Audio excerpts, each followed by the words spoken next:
What's even crazier about it, if you do want to nitpick here, is the fact he's not even the starting quarterback for Texas. He is the backup.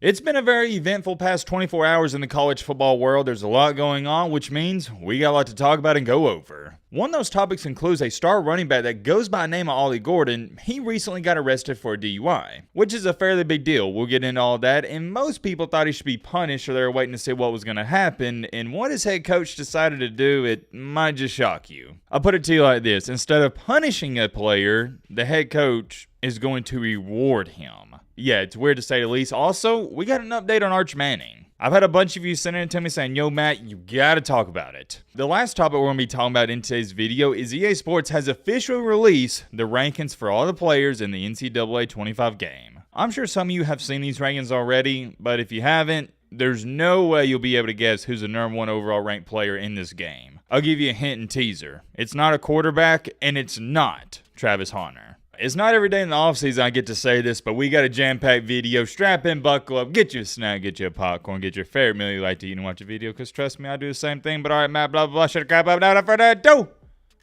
let's get into it.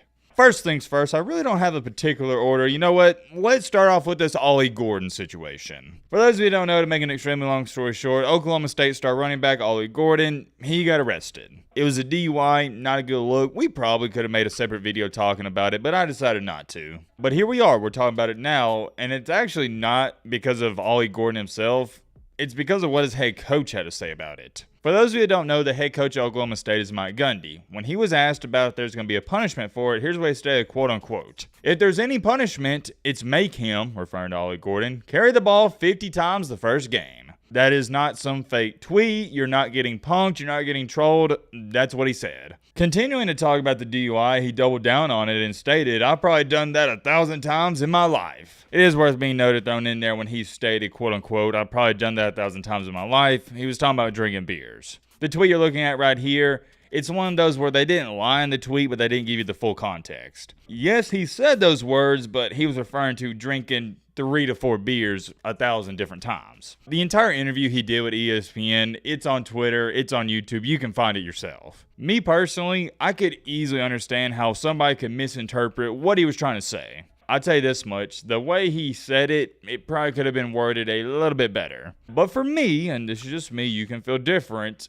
I understood the point he was trying to get across. Long story short, he was stating, hey, I've been there myself and I've made many mistakes. I don't want to sound like a broken record player here, but you really got to watch the entire interview to understand his message. As far as it goes for how he's handling it, I'm curious, so let me know your thoughts down below. If your star running back, let's say you're coaching a team, he gets arrested for a DUI, what are you going to do? Would you punish him? Would you suspend him for a couple games or even just one? Or do you take the approach of Mike Gundy? Gundy's looking at it like, oh yeah, he's a young man who messed up. He'll be okay. For me, this is how I view the situation. If it was a player who had a track history of getting in trouble or doing things like this, he was in the doghouse, there would probably be a punishment. I'd have to lay something down. But if this is a, let's just say, one-time thing, I would be more lenient with it if I felt like he learned his lesson. But if I was a head coach, even if this was the first time he had any problems, I still think I would suspend him for a game or maybe half a game, something like that. You got to punish him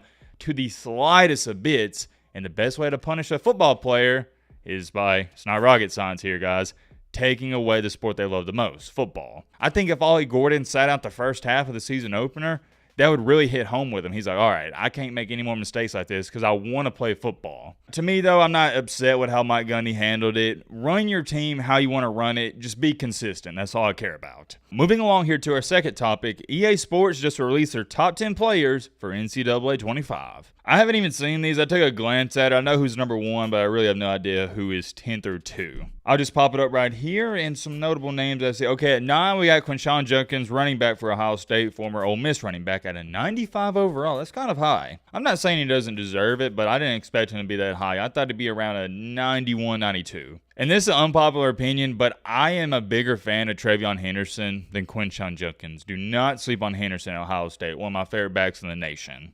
At number 8, we got the beast of an offensive tackle, Mason Graham from Michigan. Michigan's an interesting team. I can't wait to see what they do this year coming off that championship. At number 6, we got Travis Hunter. 95 overall. Number 5, we got Caleb Downs, former Alabama lockdown corner. At number 4, we got James Pierce Jr., 95 overall as well. So 4 through 10's all 95s, and the top 3 is your 96s. At number 3, speaking of Ollie Gordon, it's him, the running back we just referenced and talked about. At number 2, you got Will Campbell, LSU's left tackle, 96. And number 1, you got Will Johnson, Michigan's cornerback, 96 overall, the top-rated player in the game. Well, I guess technically he'd be tied for first with Ollie Gordon and Will Campbell. But on this list, he's number 1, I guess, due to I don't know why he's number 1. Because theoretically speaking, if there's 3 96s, they should be tied, right? I don't know, but it's not that big of a deal. We're just going to say he's number 1. Immediate reaction to this list is I don't have a problem with it, but I am surprised Travis Hunter is not number 1. I thought it was clear-cut and obvious he was going to be number 1, but he's not. One thing I found pretty interesting, though, is they do have Travis Hunter ranked as a 95 overall as a wide receiver as well. He has 95 speed, 96 acceleration, 64 strength, 97 awareness, and 97 jump. That's really good, and I wonder if in the game, if you choose to use him on the defensive side and offensive side of the ball, if that's going to affect his fatigue. I would hope so because that's realistic. And behind them, here's your other top wide receivers. You got Luther Burden III from Mizzou. You got McMillan for Arizona. Emeka Buga from Ohio State. Tez Johnson, check this out. Oregon's got 2 in the top 10. So there's that. I believe Ohio State has 8 players in the top 100 overall, and Alabama has 6. Let me know your thoughts on that. But moving along here to the main top of the main encore, main reason you probably clicked onto this video, we got an update on Arch Manning. For those of you who have not been keeping up with the Manning saga, let me catch you up to speed. A few months ago, when EA Sports announced the game's coming out, they told the players, hey,